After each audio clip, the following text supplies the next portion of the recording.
We have judicial bodies like high courts, supreme courts. Their activism will threaten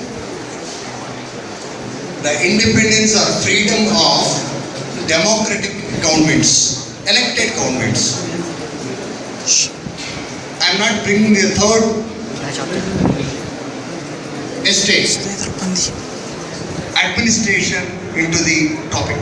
I am restricting it to only two estates, and I believe the fourth estate is the press.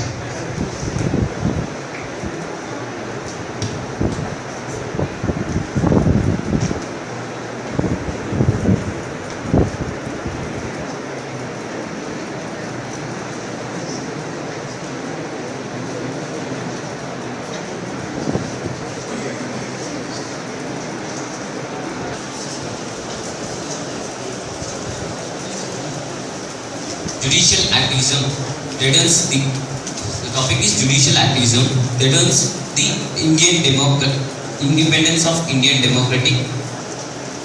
Means first, the high courts, supreme courts. We know the high courts and supreme courts has their own rules and regulations formed by our constituency.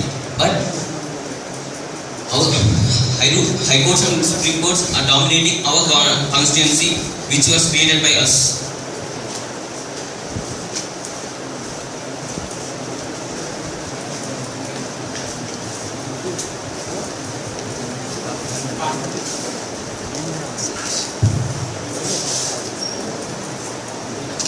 As we are talking about judicial system threatens Indian government, not only the Indian government, democratic government. I don't agree with this because the present day situation is like that. Judicial system, judicial activism is not being threatening government, but government is threatening judicial activism.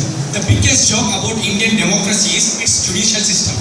That's why many fraudulent people are coming out of jails. That's why, if a democratic country is given, if a country has chosen its nation to be a democratic nation, then it should give its judicial system full powers. Unless until it gives full powers, there cannot exist any justice in a country. And moreover, these days we are seeing that many fraudulent people are using government to come out of the judicial custody. That's what I think. I completely oppose this statement that judicial activism is not at all threatening government. In fact, instead, government is involving into the judicial system, and that's why these things are happening in a democratic nation, largest democratic country like India. And what I feel is I completely agree with what Narasimha Nirmala has said. And why? Because as you see nowadays, how many days the cases are going on. Because take any case, civil case or criminal case, when compared to the judicial system, these are becoming late because of the interference of the government into the judicial system. This is what shouldn't be happening in a democratic country. If a government enters into the democracy, government or democracy enters into the judicial system, it would completely disturb. And not only that, in a democratic country, the judicial system should be very strong, and that's what I feel. And observe these days that even enforcement directorate has to take permission to. Even agree with this too, because in our country completely government is dominating the judicial system. Because we can take example of Nirbhaya case which was happened in Delhi. In that case, it has been going on till now. Even they are not taking any action towards the people who had done that. But in America the same thing was happened, and they was punished with 120 years punishment to pass their life in jail itself. I mean, completely CBI and many things are going under our government, and our government is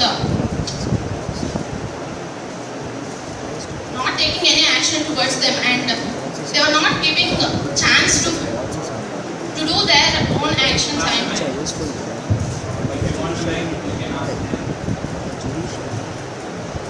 I agree, and also I object their statement, because Many people, many rich and powered people were sent to jail through the judiciary. Even not only government supports judiciary, but many government people like ministers also went to jail during with judiciary. So I also object this. Judiciary system is an autonomous body being nominated by the government. They impose all the rules. Recently,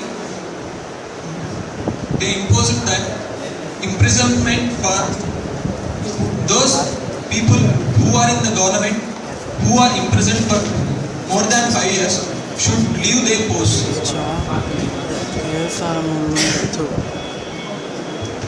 But as you said that many people who were rich were sent to jail, but till now the Swiss bank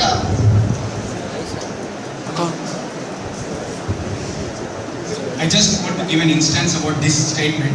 If a person who has involved in 1,76,000 crore scam has been sent to Tihar jail, in the very next month, a social activist named Anna Hazare was sent to the Tihar jail. Is this a judicial system in the country? This should not happen. I want to conclude this that I want to recorrect the statement that judicial activism should threaten government.